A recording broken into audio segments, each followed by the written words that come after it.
Hi everyone, welcome to this interview by Core Recruitment. Thank you very much for joining us today. Core Recruitment, if you don't know, is an international recruitment company. We do mid to senior level recruitment across exec and non-exec positions. Now we're doing this interview series to inject some positivity into the different markets that we operate across, being hospitality, FMCG, property, etc. as well. And we're really lucky to be speaking to some amazing business leaders, founders, entrepreneurs, investors, kind of like across all of these kind of different segments. All of these interviews and all of these articles that we're putting together can all be viewed on our website, which is www.corerecruitment.com.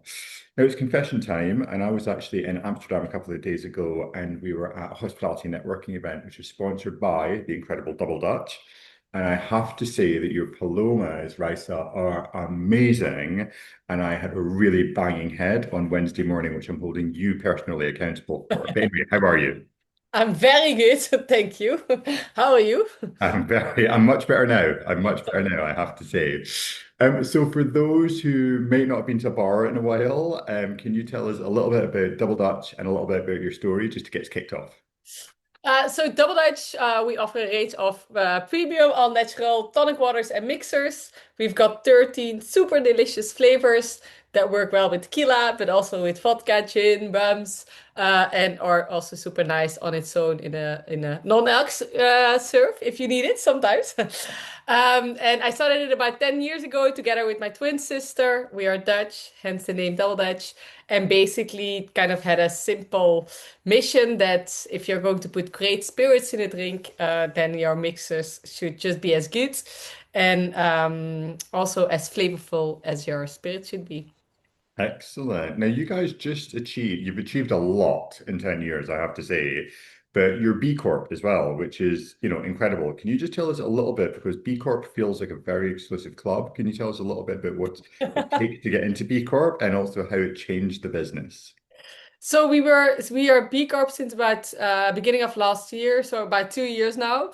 And I definitely don't think it's about changing who we were, but more kind of about formalizing some of the values that we really cared about. And I think COVID and the whole lockdowns, it was a terrible period. But the only good thing that came out of it was that we had the time we really think back and look back at how does our supply chain from start to zero, how does it really look like in terms of sustainability and wider kind of how we do business. Is it really in the right way? Looking at our POS material, where it's coming from, and things like the our carton and just kind of every single piece in our supply chain. And we made some really good improvements and that made us kind of apply for B Corp. And I think it's more about um, it kind of forced us to think about the wider business in itself, kind of from the supply chain, like I said, and packaging and governance, but also generally about people, team, communities, and I think it's made us more disciplined. And before that, our ops team would really think about sustainability and kind of how we look at our supply chain, but now also marketing and sales, and everyone feels much more involved in that decision making and making the right choices in small things and bigger decisions. Love that. No, I'm impressed with you guys for multiple reasons. One of the things is like I have twin daughters, which is one thing that I have to say, which they don't always get along. I also have siblings, and I think it's very safe to say that we definitely don't always get along.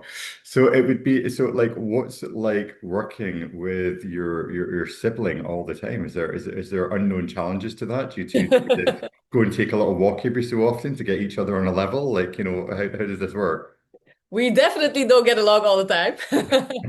Um, but I think working with siblings and probably with twin sisters even more, there is such an incredible level of trust and kind of shared purpose. And we know each other inside out. We know each other's strengths and weaknesses. And we are so comfortable having probably too comfortable having tough conversations with each other. Um, which means that we are super direct with each other and it's quite efficient and we never have to tiptoe. And if you don't agree, you don't have to think, oh, how am I going to tell this to Joyce? You go straight and you say, this is absolutely. um, which also makes it quite emotionally working together. And I think in the first instance, we are siblings, and in the second instance, we are business partners. So that is definitely the way that that we operate with each other. But I think the benefit is we know each other so well. If we are in a meeting and kind of we look at each other, and I see when Joyce thinks like you need to now pick up, or I don't have the answer, or you are better placed, or if you think like, ooh, this is not going well, or this is well, or do we get along? Or I don't know. We know each other so well that with a tiny, tiny bit of facial expression, you kind of know what the other one wants from you, and that's super useful. Obviously, being twins is super useful that we look the same. So during maternity leave, we had some good backups for each other. Didn't always tell people that we were maybe Joyce or Raissa. So it is useful at times. You've actually pretended to be each other in meetings. Sometimes it's a bit easier than rather than to explain and if we've had long conversations and we update each other so much on both of each other's kind of departments because we split our roles a lot. Joyce does everything with finance and ops, and I do everything with sales and marketing. But we tend to update each other every day at the end of the day. So we do know a lot about what's going on in everyone's department. So when Joyce had a little baby, and I think he came a week earlier or something. So that week we thought of, is it maybe easier if you take my meetings where you say that you're Joyce rather than sorry to those who are listening and we're in a position. This is Raissa though, right? Exactly. Oh, okay. Or is it? Or is it? We Or just is it? I don't know. You will never know. we will never know. Now, one thing that you guys won really early on in the life of Double Dutch was the Virgin Foodpreneur Award, which is incredible, right? Can you tell us a little bit about that whole process and or the impact it also had in the business? Um, I think winning that award was definitely a bit transformational for us because it was so early on in the process and so early stage. It that did really gave us kind of a bit of um, validation and a bit of confidence, but especially for buyers and potential prospects. And that definitely opened doors. And what I think opened the doors from it is that we got a few really good big articles in the Evening Standard and I think in Financial Times, and that then gave us the credibility to go to prospects and say they've then read a whole article about it, and it made us look a lot bigger than we were at that point. Hmm. Um, and so that definitely helped us to accelerate our growth at that point. There was a part of it, of that prize, was also some mentorship on how to pitch for retailers. And I remember that that was also super useful. And one of the things that they said that always kind of sticked with me was that they said, those buyers, they are also just human. They have to act a bit tough. But if you think about it, they go to the toilets and they do normal stuff. And they are just real people, and you need to think about them as real people, and not as a super tough person on the other end of a meeting. And I think that really does help by humanizing tough conversations. Absolutely. Now you guys have won so much stuff. There's 30 under 30. There's like numerous kind of like awards and all of that kind of stuff, which is incredible. I take nothing away from it at all. But I mean, is there a bit of pressure? Is there a bit of pressure, like in terms of like what you're doing? I don't know. Like, it's like, how does that feel? I think the awards are amazing and it gives credibility, but it's probably a bit vanity metrics. It doesn't really do much. So I'd rather have a big win in distribution or a new big customer than an award. It's nice, but um, it's probably more vanity, I think. Well, the awards are nice anyway, though. They look great.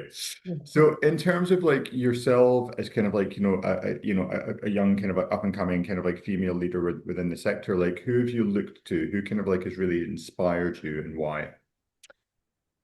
I think that's always a super difficult question because I think I am personally inspired by lots of people and not just kind of big Obviously, for example, Richard Branson, huge inspirational. Family Heineken, super inspirational. But also, I get lots of inspiration from kind of um, day-to-day kind of mothers that are juggling kind of three kids and still having their own business and growing, but also friends that are starting their own company and that have done amazingly in the first year. I get lots of inspiration from our parents, our father who was super hardworking. He taught us a lot about kind of passion and drive and hard work and cash flow. And so I think I get a lot of inspiration from day-to-day little conversations, rather than one person that I massively look up to and try to follow their journey and duplicate that. Your dad's taught you about cash flow. Yeah, cash is king. I Always love think that. about cash. What was this like when you guys were playing Monopoly around the table when you were kids, or how did that come about?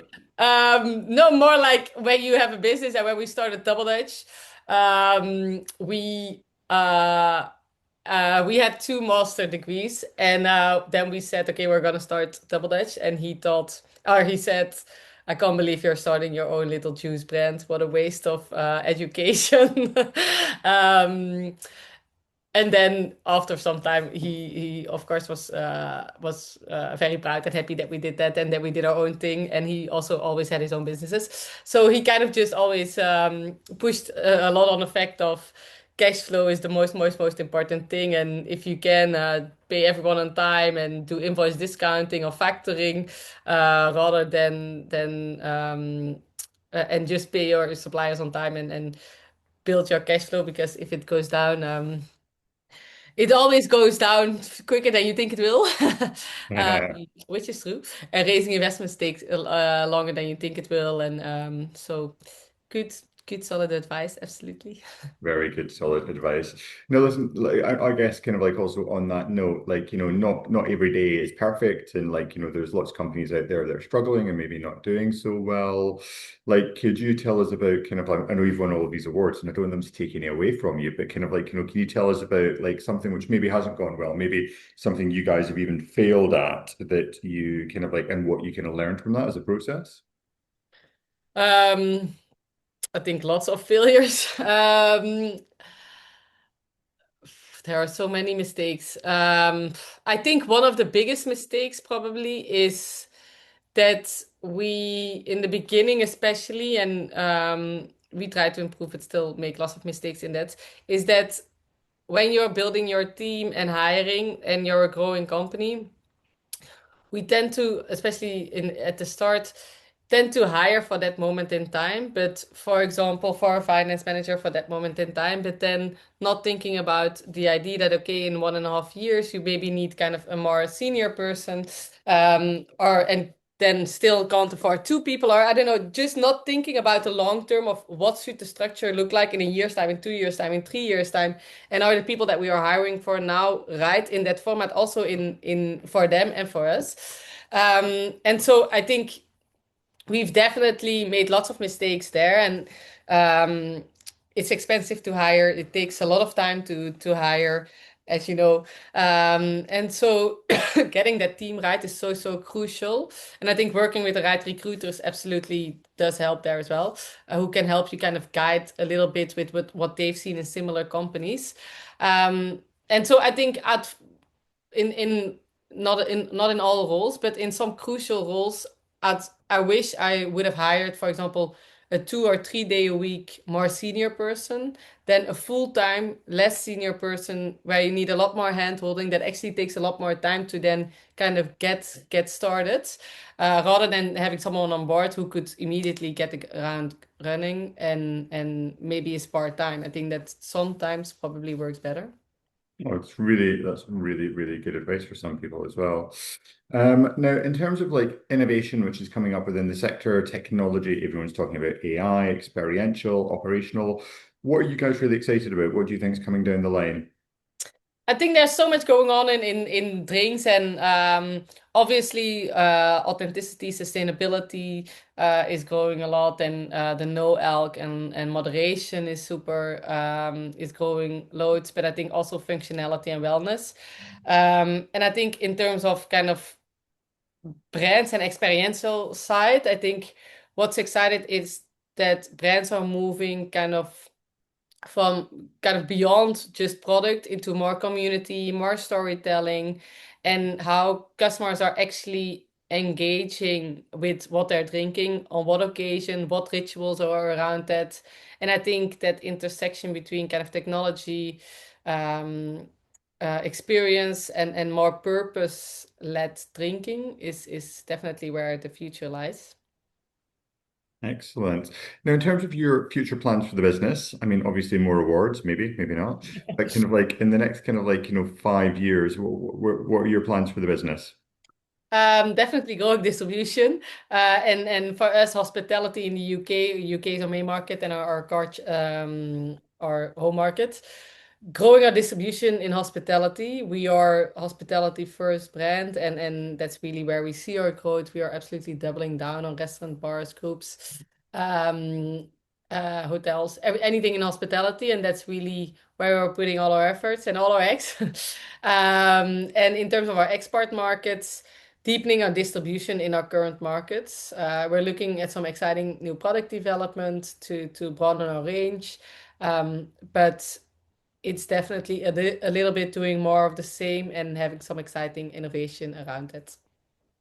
Excellent. Now, in terms of like, what you think we can do as a sector to encourage more entrepreneurship, especially female entrepreneurship, which I think is disproportionately much smaller within the sector, what do you think that we can be doing to kind of pull that through more?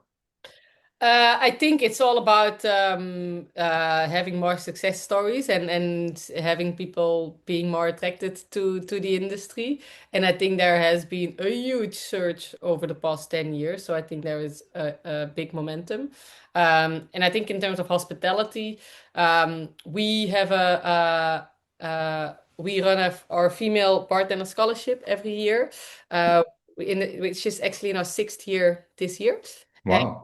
We fund 12 to 15 women in hospitality on a 12-week journey where we give a course or a kind of courses around career development in terms of what can you do if you've worked in bars and then what's kind of life after bars if that's of interest, like for example going into consulting or going to the spirit side or brand ambassadorship or freelance, but also more kind of skills in terms of bartending, molecular pairings, and spirit knowledge and kind of that more bartending skills. And then also a third module in there is more mental health and how do you combine long hours with, for example, starting a family, etc. How do you keep sane in the hospitality industry? And so I'm super passionate about that project, and it's a 3 month project, which is actually we launched it last week. So any woman in hospitality, go to our website and apply. It's free to enter. You don't. There, it's I think a 5 minutes entry, so nothing to lose. It's all free.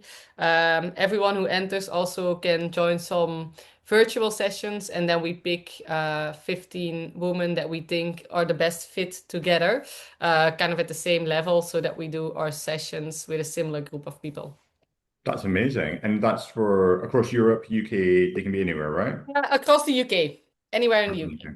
Anywhere in the UK. Okay, fantastic. Definitely enter at the Double Dutch website. That is incredible. And because you've been doing this now for 6 years, you must have some success stories from some of the earlier year people who are like been coming through. Can you tell us a bit about some of them?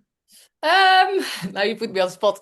But Nifili, she joined with us last year, and she's actually amazing. She was bartending at Bacalania in London, uh, Hmm. and then she became global brand ambassador at Tom Papa, I think it is. Nice. I'm hoping I'm saying that right. Uh, Please, Ophelia. But also she won an amazing award at over the past year. at Bar Magazine as well, and she's done some amazing global things as well. So I think she's really one of our success stories, if I can say that. Excellent. Well, no, well, I mean, that's definitely a great thing. Well, look, congratulations on Double Dutch to date. I hope it all keeps on going very well. Keep on making the Palomas because they Yeah, are awesome. definitely. Of course. Do you remember what tequila you had it with? Oh, I mean, I think if you can remember what type of tequila, you weren't drinking the tequila, right? To be completely Okay. honest with you. So it's one of them. But no, it was very good. I'll look it up and I'll send it to you with that as well. But thank you very much for joining and being part of the interview series, and best of luck. And we'll definitely look forward to seeing which award you guys win next. Okay. Thank you.